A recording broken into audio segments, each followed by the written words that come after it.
Soyez bénis dans le nom de Jésus-Christ.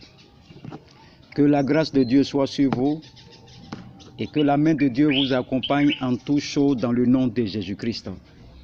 Je rends gloire à ce Dieu ce matin pour le privilège qu'il m'accorde de partager la parole du Seigneur avec vous. Alléluia. Et mon désir est que la parole de Dieu soit pratiquée, soit pratique dans la vie de tous ceux qui m'écoutent dans le nom de Jésus-Christ. Il ne faut pas que la parole de Dieu soit une théorie de connaissance, mais il faut que ça soit expérimental dans la vie de tout un chacun. Et ce matin, nous allons voir un thème qui est très important pour le corps de Christ, un thème qui est très important pour le corps de Christ. Quelle est votre expérience avec le Christ crucifié? Ou bien quelle est ton expérience avec le Christ crucifié? Alléluia. Le Christ crucifié, quelle est ton expérience avec lui? Alléluia. Et nous allons commencer l'enseignement par un témoignage du pasteur Mamadou Karambiri. Alléluia. Nous allons commencer. Quelle est ton expérience avec le Christ crucifié? Je vais prendre un témoignage d'un grand pasteur qui est toujours encore en vie. Je bénis la vie de la vie que Dieu accorde à notre papa Mamadou Karambiri, qui a rendu son témoignage. On va suivre son témoignage et vous allez voir que ça va vous faire du bien. Alléluia. Il dit, pendant des années, j'ai souffert de la vie chrétienne. Vous voyez, il dit, il a tellement souffert, il rend son témoignage. Il dit, j'ai souffert parce que je me débattais des problèmes. J'étais chrétien baptisé du Saint-Esprit, parlant en langue, prophétisant, mais ma vie était dans la médiocrité. Vous voyez, il dit, il a tellement souffert. Il parlait en langue, il prophétisait, il y avait des miracles. Mais sa vie là était dans la médiocrité parce que il dit, il ne savait pas comment mettre en exil avec les principes spirituels de la parole de Dieu. C'est vrai que la parole de Dieu dit, si tu payes ta dîme, tu fais toutes ces choses, tu vas expérimenter la puissance de Dieu. Mais on fait tout ça. Mamadou Karambiri dit encore, j'avais la connaissance intellectuelle, on appelle ça le gnoxis, mais je n'avais pas le junesco, la connaissance expérimentale. C'est vrai que ma tête est remplie de connaissances, je lis la Bible, je maîtrise la Bible, si on veut bien dire. Mais quand je regarde ma vie côté expérimental, je n'ai aucun témoignage. Alléluia. Donc, c'est comme s'il y a un hiatus entre la Bible et c'est comme entre la Bible et sa vie. C'est-à-dire, ce que la Bible dit là, et puis la Bible de notre papa là, c'est comme s'il y a une différence. C'est comme si la Bible semble être un livre. C'est ce que tu vis aussi. Il dit, il était arrivé à une conclusion que la Bible était un livre dépassé. Et il n'avait rien, il a tellement lu la Bible, il dit la Bible c'est un livre dépassé. Donc il priait pour les gens étaient guéris, il voyait des guérisons, mais la qualité de la vie chrétienne n'était pas égale aux prodiges que Dieu faisait au travers de lui. Alléluia. Et dans sa chambre, il rend le témoignage. Il dit qu'il pleurait beaucoup parce que sa vie était comme cela. Pourquoi il prie, les gens sont guéris, il impose les mains, il voit les signes, les manifestations. Pourquoi lui vit dans la souffrance, malgré les prodiges, malgré les miracles? Lui vit dans la souffrance. Quelque chose ne va pas à Mamadou Karambiri. Ça, c'est le témoignage qu'il rend. C'est-à-dire, malgré tous les miracles qu'il faisait, malgré tous les signes qu'il voyait, mais quand il voit sa vie, là, il y a quelque chose qui ne va pas. Ça, c'est le témoignage de notre papa Karambiri. Et il a voyagé de continent en continent. Il allait aux États-Unis en 87. Économiste, il était aux États-Unis. Mais la loi biblique ne marchait pas. Donc, quelque chose n'allait pas chez notre papa Karambiri. C'est le témoignage qu'il rendait. Il dit, quand tu prends les lois chimiques, les lois économiques, les lois physiques, tout fonctionne. Mais les lois bibliques, là, ne marchent pas dans la vie de notre papa Karambiri. Ça veut dire qu'il y a quelque chose qui n'a pas saisi quelque part. Si je suis un praticien et je me suis assis et j'ai dit que ce qui ne va pas dans ma vie théorique, dans ma vie pratique est différent. Quand on prenait un esprit Henri, lorsqu'il va dans les champs, quand il prend le riz là, quand il parle du riz là, tu vois qu'il maîtrise sa chose. C'est un expert en, si c'est en risicologie ou bien riz quoi là, quand tu prends les ingénieurs là, quand il te dit fais ça, et tu lis ces lois là, tu vas voir le résultat. Donc Mamadou Karambiri dit, ah, quand c'est les lois physiques, les lois chimiques, tout fonctionne. Donc lui se débattait de ses problèmes. Il criait à Dieu, comme Paul a crié dans Romains 7. Romains 7, vous pouvez le lire après. Il dit, je vois deux sortes de lois qui agissent dans ma vie. Une loi de l'homme intérieur qui aime la parole de Dieu. Une loi de l'homme extérieur qu'on appelle la loi, c'est terrible, la loi du péché et de la mort. Donc nous avons un homme intérieur et un homme extérieur. Donc l'homme intérieur, il aime la parole. L'homme extérieur, lui, il aime les choses du monde. Alléluia. Donc Paul a crié dans Romains 7, misérable que je suis, qui va me délivrer de ce corps de péché? Paul était fatigué aussi. Il dit, ce qu'il lui veut faire là, il ne peut pas faire ça. Ce qu'il n'a pas envie de faire là, c'est comme s'il y a une loi qui l'oblige à faire ça. Et il dit, pourquoi c'est comme ça? J'ai envie d'obéir à Dieu, mais je vois qu'il y a une voie terrible qui me tient et qui fait que tout le temps j'échoue. Et Mamadou Karambiri, il a vécu ça il y a 25 ans en arrière, il rendait le témoignage. Et tellement il a commencé à chercher Dieu. Il a commencé à chercher Dieu. Il dit, Dieu lui a dit un jour, il faut chercher qui est l'auteur de la vie chrétienne. Mamadou Karambiri dit, c'est toi.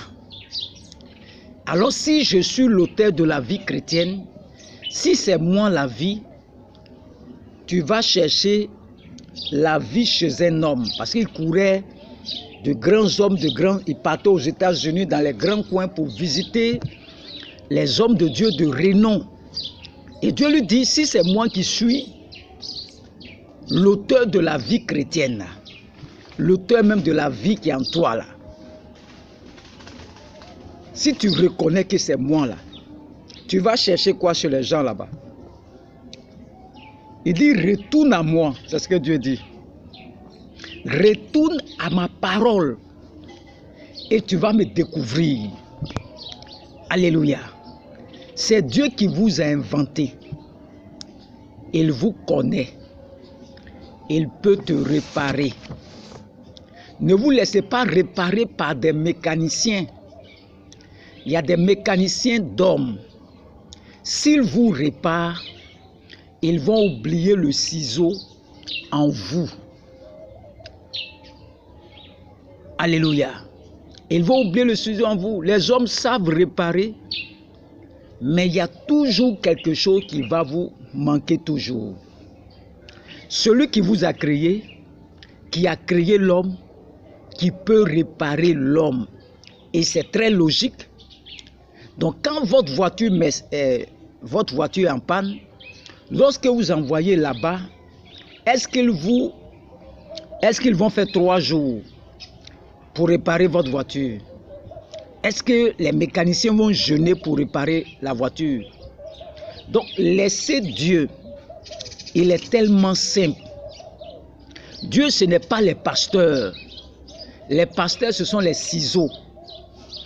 Donc, dans la salle de la chirurgie, les pasteurs sont comme des ciseaux.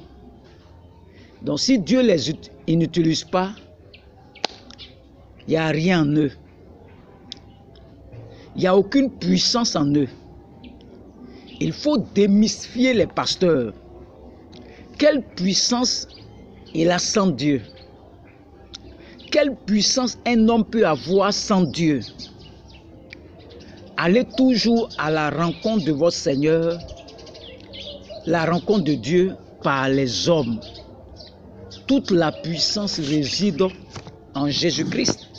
Voici un peu le témoignage de notre papa Karambiri, qui donnait son expérience, tellement il s'est promené.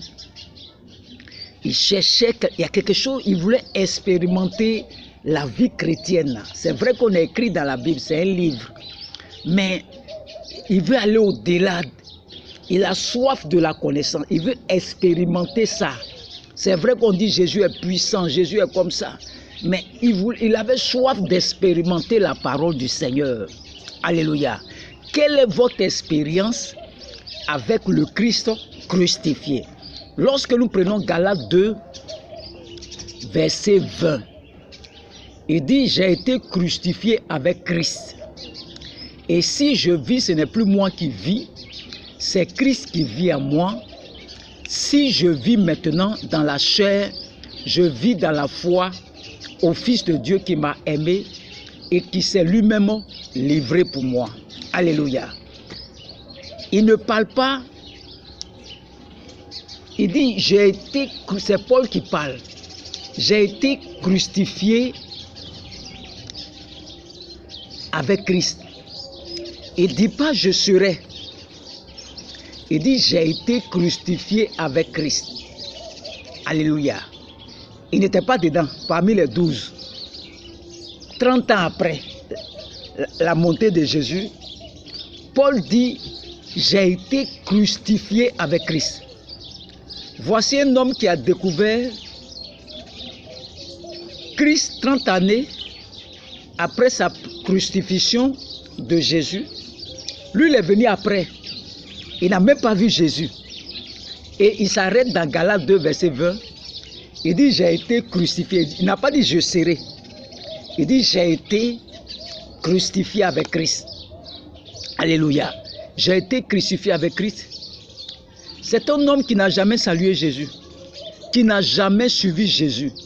Jamais vu Jésus de ses yeux. Cet homme nous dit ici, j'ai été crucifié avec Christ. Vous devez vous asseoir et dire pourquoi Paul parle comme ça. Lui n'est même pas dedans. Il n'a même pas vu Jésus. 30 ans après la crucifixion de Jésus-Christ, il s'arrête là et puis dit dans Galates, au Galates, que lui il a été crucifié avec Christ. Donc ça doit nous amener à nous asseoir pour dire que lui il a vu Jésus où?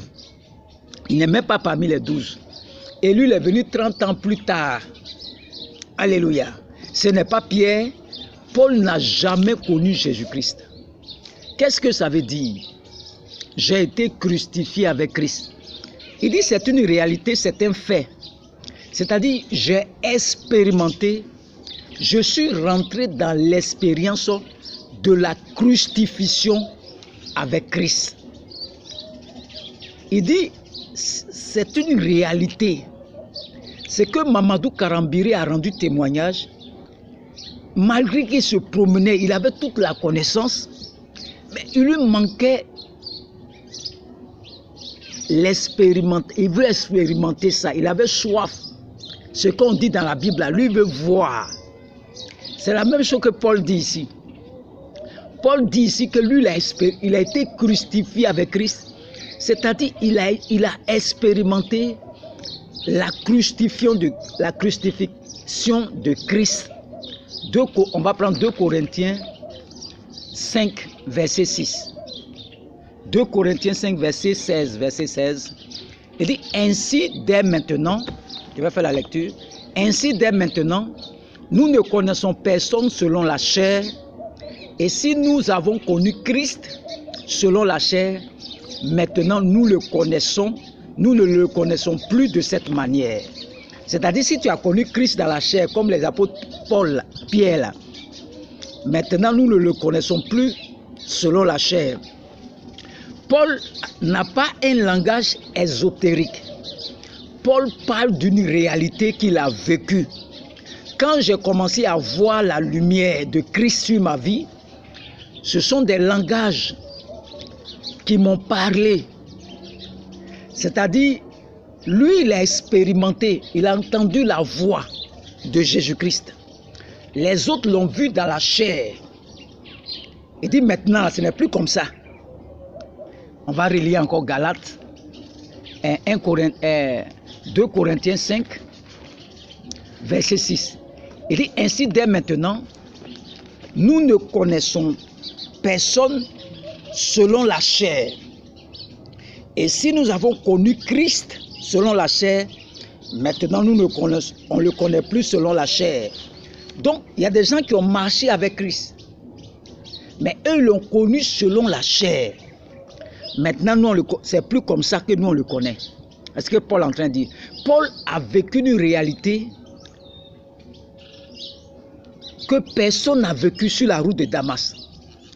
Comment celui qui est le plus pire des pécheurs qui tuait les chrétiens dans Acte 9 peut s'arrêter et dire qu'il a été crucifié avec Christ? Et sa vie l'a démontré qu'il a rencontré Christ. Ce n'est l'expérience sur la route de Damas, c'est son premier contact avec Christ. C'est là qu'il a rencontré Paul dans Acte 9 sur la route de Damas. Lui, il a rencontré une seule fois. Mais il a expérimenté quelque chose que les autres n'ont pas expérimenté. Donc la vie chrétienne, ce n'est pas théorie. Est-ce que tu as vu ce Christ crucifié là? Est-ce que tu as expérimenté ça? Ça existe. Ça existe. Si l'apôtre Paul là, qui est venu 30 ans plus tard, sur la route de Damas, il a rencontré le Seigneur Jésus-Christ. Il a entendu un langage, il a entendu la voix. Je vais prendre Acte 9. Pour ceux qui, comme nous sommes dans la formation, Acte 9. Acte chapitre 9. Vous allez voir. Acte chapitre 9. Il dit quoi? Il dit cependant, Saul respirant encore la menace et le meurtre comme les disciples, contre les disciples du Seigneur, se rendit chez le souverain sacrificateur. On va sauter, on va aller au verset 4. Il tomba par terre. Non, le verset 3. Comme il était en chemin et qu'il approchait de Damas, tout à coup une lumière venant du ciel resplendit autour de lui. Ça, c'est l'apôtre Paul. Il tomba par terre, il a entendu une voix qui lui disait, Paul, Saul, Saul, pourquoi me persécutes-tu? Il répondit, qui es-tu, Seigneur? Et le Seigneur dit, je suis Jésus, que tu persécutes. Il te serait dur de regimber contre les aiguillons. Tremblant et saisi d'effroi, il dit, Seigneur, que veux-tu que je fasse? Et le Seigneur lui dit, lève-toi, entre dans la ville et on te dira ce que tu dois faire. Donc, Paul dit, si vous avez connu Jésus dans la chair, là, les apôtres, là, maintenant ce n'est plus comme ça.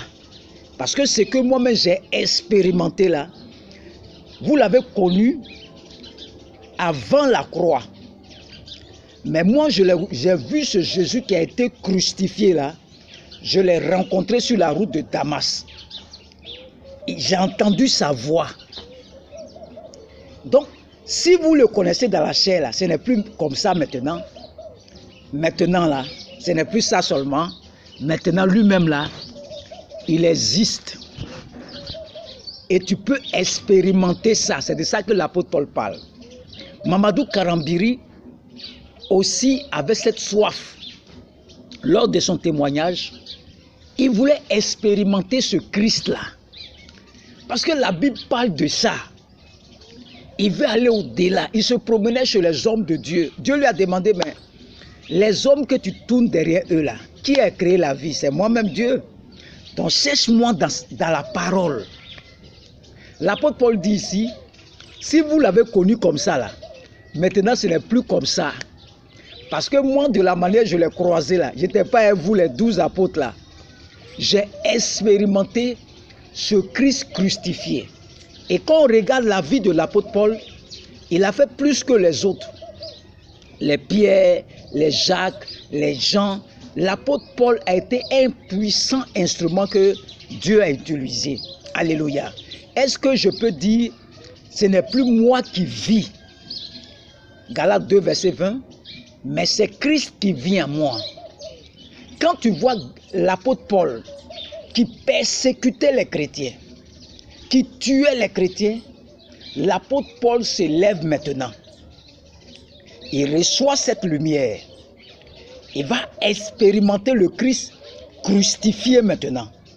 Il a croisé sur la route de Damas. L'apôtre Paul qui partait pour les tuer, il est devenu une nouvelle personne. Alors si Christ en nous, il vit en nous, il y a des choses qu'on ne ferait plus jamais. Quelqu'un qui va tuer les gens, il va les persécuter. Il va aller chez les sacrificateurs, il va lui donner plein ordre, plein droit. Tu les attrapes et tu les mets en prison, on va les tuer. Il persécutait les chrétiens. Quand il rencontre cette expérience-là avec le Seigneur Jésus-Christ sur la route de Damas, il a changé. Il est étonné. Le Paul qui tue les gens, le Saul, il a changé. Quand j'ai donné ma vie à Jésus-Christ, je n'étais pas comme ça. Je ne parlais pas même. Tant que je ne bois pas, je ne parle pas. Et quand j'ai accepté Jésus-Christ, j'ai connu une expérience particulière quand je dormais. Pendant que je dormais, il y a des gens qui sont venus m'attraper, mes deux mains. Et ils ont pris le feu, ils ont mis dans ma bouche. Je veux me débattre pour sortir dedans. Je n'arrive pas. On met le feu dans ma bouche. Je veux lutter, mais je n'ai pas de force pour lutter avec ces personnes qui mettaient le feu dans ma bouche. Quand je me suis réveillé, j'ai changé. Ce que je ne pouvais pas faire avant, j'arrive à faire maintenant. Je ne pouvais pas enseigner les gens, attraper un micro, je ne pouvais pas faire toutes ces choses. Mais ma vie a changé. Quand j'ai rencontré ce Christ, j'ai expérimenté ça. Ça m'a transformé. C'est de ça que l'apôtre Paul parle. Que si vous le connaissez dans la chair, là,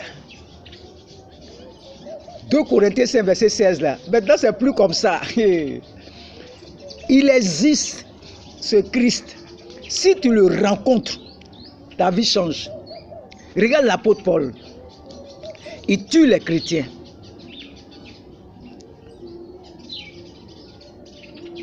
Quand il rencontre Jésus-Christ, il ne tue plus les chrétiens. Regardez quand Étienne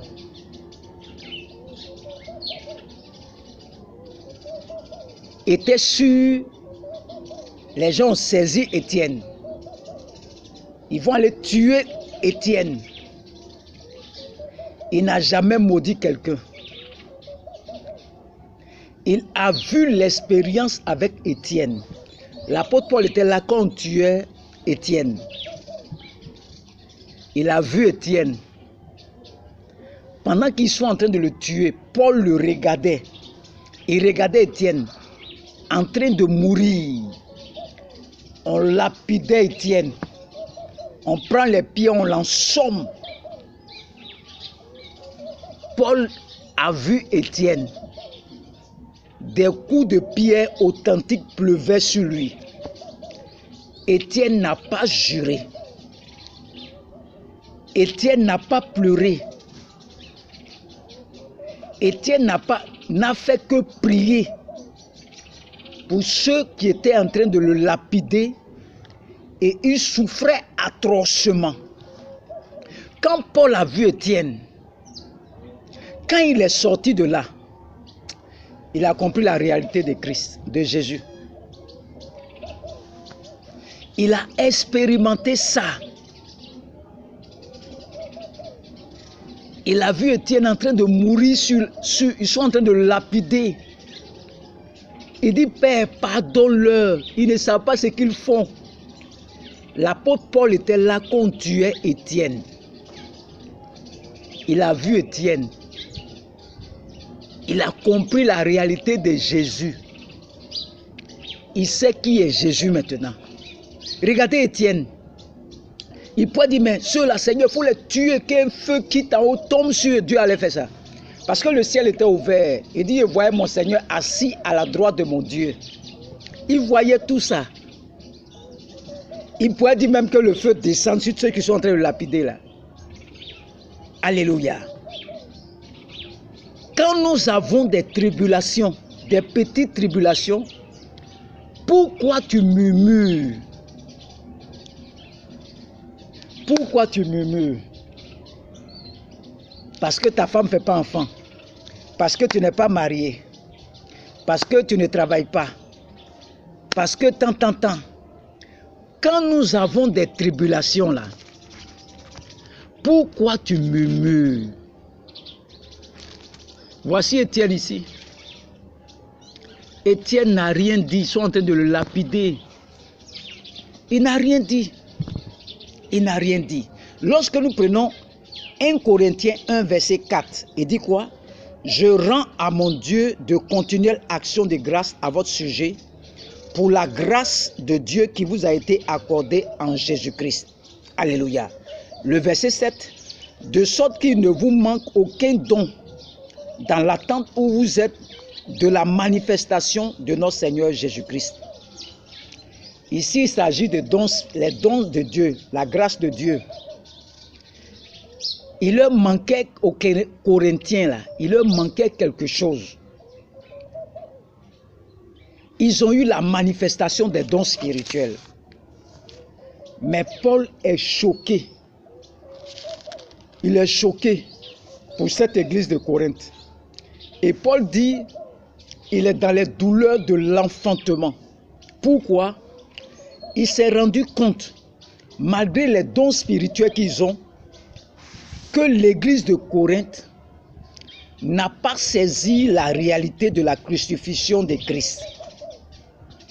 C'est-à-dire, malgré qu'il manifeste les dons spirituels là, Paul est choqué et Paul dit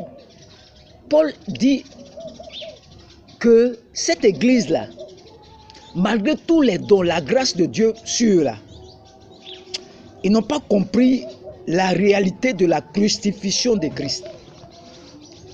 Ils n'ont pas compris ce qui s'est passé avec le Christ crucifié. Lorsque nous allons dans le chapitre 2, le verset 1, il dit pour moi, frère, lorsque je suis allé chez vous, ça c'est au Corinthe, ce n'est pas avec une supériorité de langage ou de sagesse que je suis allé vous annoncer le témoignage de Dieu, car je n'ai pas eu la pensée de savoir parmi vous autres choses que Jésus-Christ et Jésus-Christ crucifié. Vous voyez, Jésus-Christ et Jésus-Christ crucifié. Alléluia. Donc, lorsque La seule chose que je veux voir parmi vous, ce n'est pas seulement les dons spirituels, c'est que je n'ai pas encore vu, je n'ai pas encore saisi la manifestation de Jésus glorifié. Que vous compreniez qu'est-ce que la crucifixion apporte dans la vie d'un homme. Qu'est-ce que la crucifixion apporte dans la vie d'un homme? Nous voyons Paul, lorsqu'il rencontre Jésus-Christ, il est devenu amour, il est changé, il est une autre créature. Les choses anciennes sont passées, ce qui tuait les gens c'est passé, tue plus les gens. Il est devenu une nouvelle personne. Alléluia, il est devenu une nouvelle personne. C'est ce que Paul dit aux Corinthes. C'est vrai que je vois les dons spirituels. Mais l'église de Corinthe n'a pas saisi la réalité de la crucifixion de notre Seigneur Jésus-Christ. Lorsque vous prenez 1 Corinthiens 3, verset 1 à 3, il dit pour moi, frère, ce n'est pas comme à des hommes spirituels que j'ai pu vous parler, mais comme à des hommes charnels, comme à des enfants de Christ, je vous ai donné du lait, non de la nourriture solide, car vous ne pouvez pas la supporter et vous ne le pouvez pas même à présent parce que vous êtes encore charnel. Le verset 3, en effet, puisqu'il y a parmi vous de la jalousie et des disputes, n'êtes-vous pas charnel et ne marchez-vous pas selon l'homme? Vous voyez ce que l'apôtre Paul dit. Là où mon vieil homme a été crucifié là, Paul avant était rempli de ces choses. Donc, une église qui n'est pas crucifiée là, c'est une église où il y a la jalousie, une église où il y a la colère. Vous voyez, cette église-là manque la connaissance de la réalité même de Christ crucifié. Et c'est cette connaissance qui manque là qui a détruit l'église de Corinthe. Donc Paul est surpris, il regarde dans cette église, il voit beaucoup d'anomalies, les dons spirituels.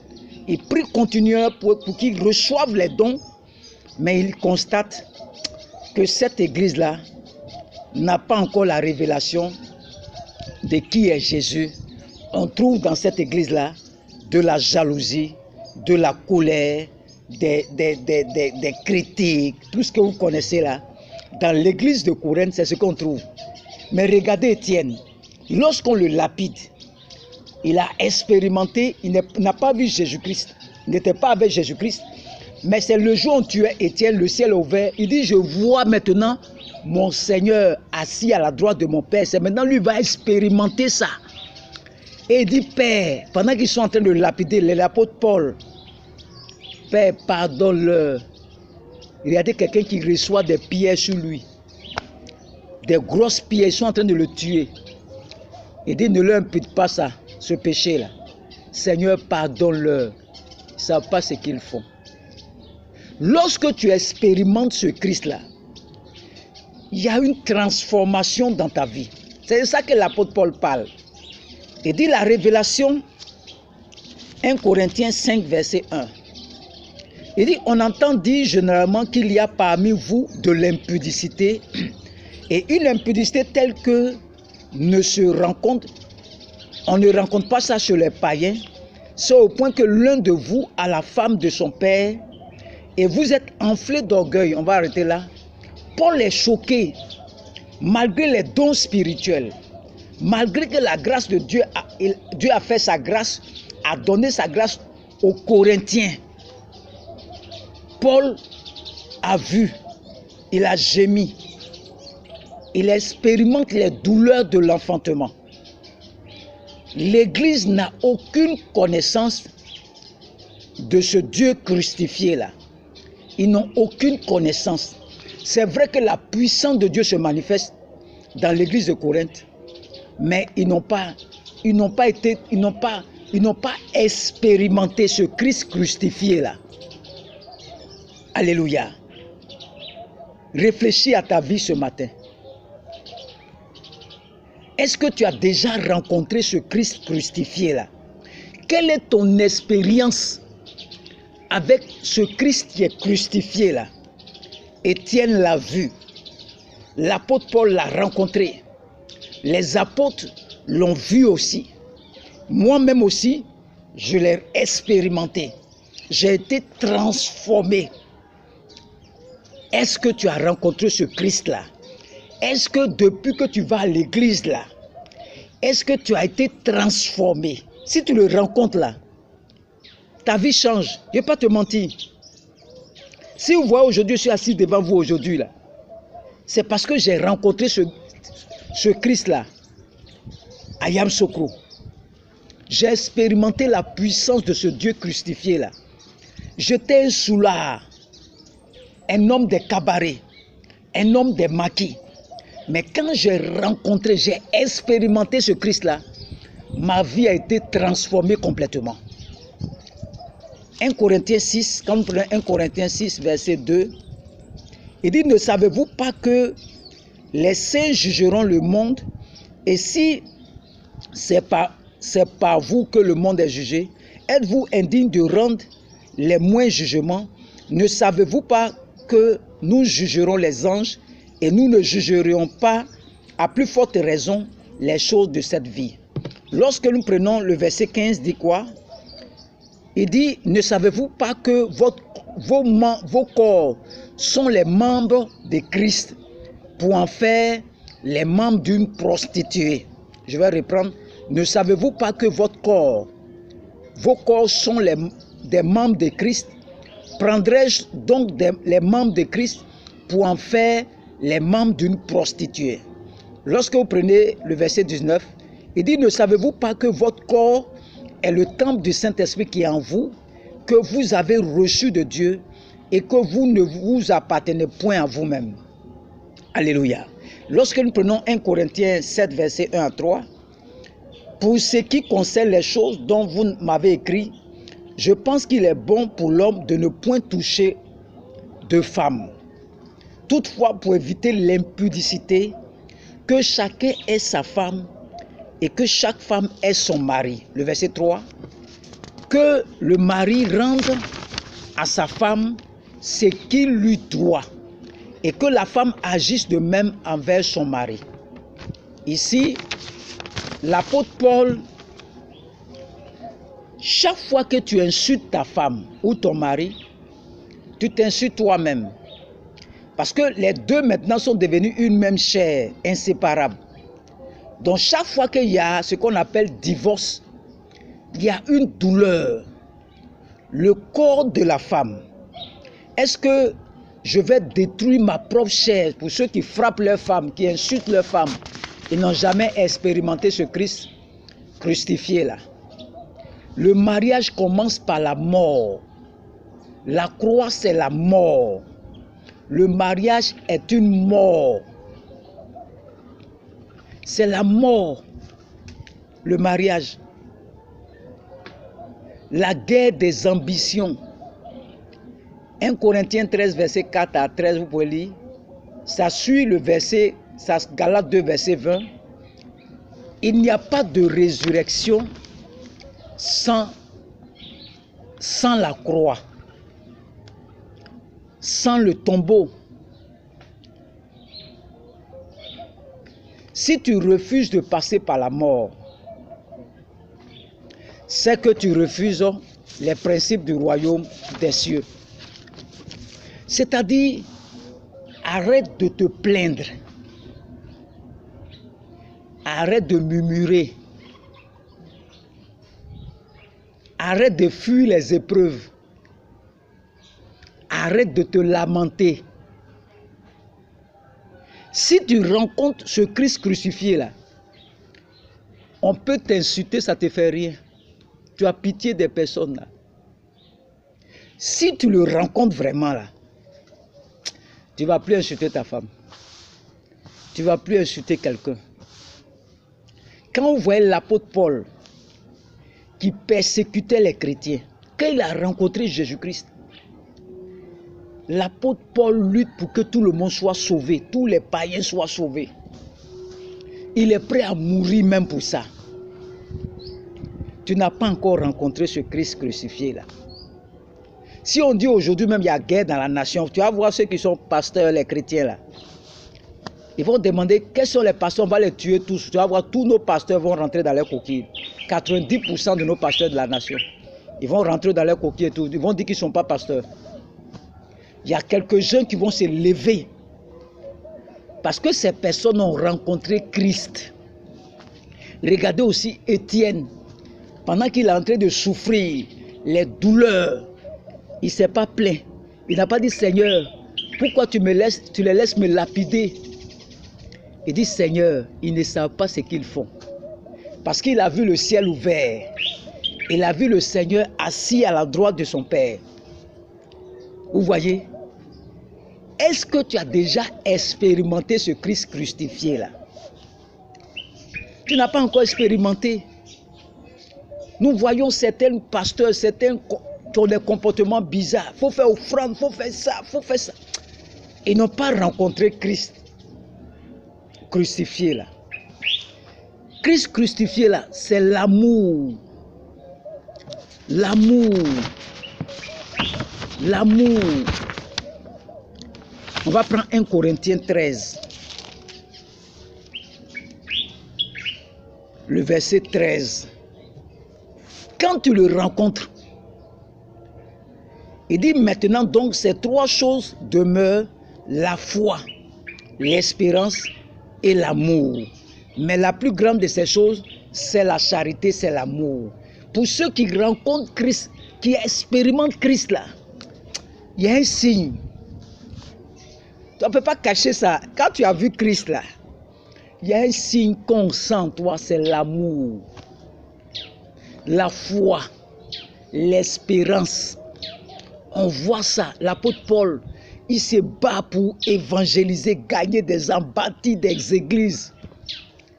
Il parle aux Corinthiens, il dit, je prie pour vous, pour que la grâce des dons spirituels soit en vous. Mais malgré qu'ils font les puissances, les manifestations, Paul regarde dans l'église de Corinthe là, il y a de la jalousie, il y a des disputes, des colères. Je suis de Apollos, je suis de temps, je suis de temps. Il voit qu'il y a la concurrence dans l'église. Lui, il a dit que c'est moi, il y a un don spirituel. C'est moi, je manifeste la puissance de Dieu. Tout le monde doit me suivre. Quand Paul regarde dans l'église de Corinthe là, il dit non pas la révélation de Christ crucifié là. Si tu vois une église où il y a beaucoup la jalousie là-bas, l'église n'a pas été crucifiée. L'église n'a pas expérimenté ce Christ crucifié là. Si tu expérimentes ce Christ crucifié là, c'est l'amour, c'est la joie, c'est la paix, c'est la douceur, c'est la tempérance, c'est la patience, c'est la bonté. Est-ce que tu as déjà expérimenté ce Christ crucifié là? Si tu le rencontres là, tout le monde va voir qu'il y a un changement en toi.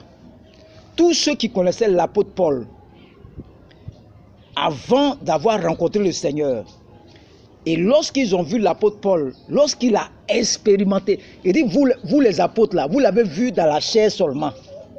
Mais moi, je l'ai expérimenté maintenant après la crucifixion là. Moi aussi, je suis venu 30 ans après vous, mais j'ai vu ce que vous-même vous n'avez pas vu. J'ai entendu sa voix, sa voix, sa voix. Sur la route de Damas, ma vie a changé. Si tu rencontres ce Jésus-là, si tu expérimentes ce Jésus-Christ, c'est ça notre papa Karambiri, il avait soif. Il cherchait Dieu chez tous les hommes de Dieu, aux États-Unis. Partout où on dit il y a quelque chose, papa, notre papa Karambiri, selon son témoignage, était partout là-bas. Jusqu'à ce que Dieu lui dit, cherche-moi dans ma parole. Ce que tu veux là, cherche-moi dans ma parole. Tu vas me rencontrer comme l'apôtre Paul a rencontré Jésus-Christ sur la route de Damas.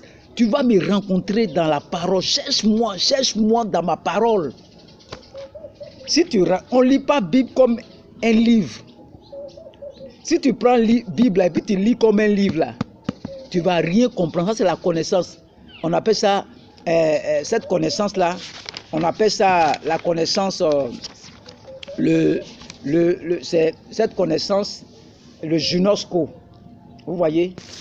Si tu rencontres Christ, tu lis la Bible comme un livre. Ça, c'est théorie. Mais arrivé un moment là, comme tu lis comme ça là, tu vas commencer à sentir qu'il y a un vide en toi. Tu veux aller au-delà de la théorie là. Tu veux expérimenter ça maintenant. Et c'est ce qui crée les frustrations là. Quand on voit les gens jalousie, colère, quoi là, ils n'ont pas encore expérimenté ce Christ là. Ce Christ qui est ressuscité là, ils ne l'ont pas encore expérimenté. Quand tu l'expérimentes là, il n'y a plus jalousie en toi. Il n'y a plus colère en toi. Quand tu le rencontres, ta vie change. Au lieu de lire la Bible comme un livre là, il faut lire ça pour chercher Jésus-Christ dedans. Où est caché Jésus dans sa parole là? Cherche-le.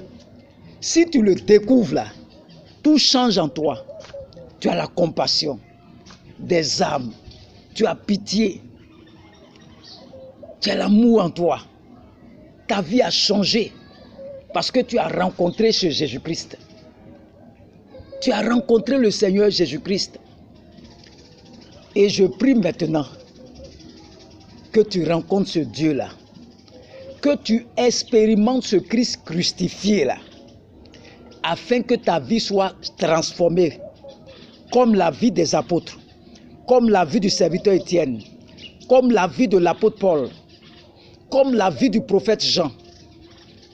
De la manière ils ont rencontré le Seigneur Jésus-Christ. Et leur vie a changé là. Je prie que tu expérimentes ça aussi cette année. Que tu rencontres le Seigneur Jésus-Christ. Et que ta vie soit transformée. Que Dieu te bénisse. Nous sommes dimanche aujourd'hui. Je veux bénir tout le monde. C'est un enseignement. Il faut prier pour expérimenter ce que tu lis dans la Bible là. Il faut que ça soit pratique. Il faut prier pour ça, pour que tu puisses rencontrer le Seigneur Jésus-Christ. Il se laisse découvrir par celui qui le cherche. Il existe. Je l'ai vu, je l'ai déjà vu. Il existe. Il faut prier pour le rencontrer, le Seigneur. Tu vas voir que toute ta vie va changer. Tu seras rempli de l'amour. Tu seras rempli de joie. Tu seras rempli de paix. Tu es tranquille. Tu es tranquille. Tu es tranquille. Lorsque tu rencontres le Seigneur, tu as soif des âmes. Tu veux que les gens se convertissent. C'est cette soif-là qui vient en toi. Tu as une soif de marcher dans la volonté du Seigneur. Que Dieu te bénisse. Que Dieu te bénisse. Au nom de Jésus-Christ. Amen.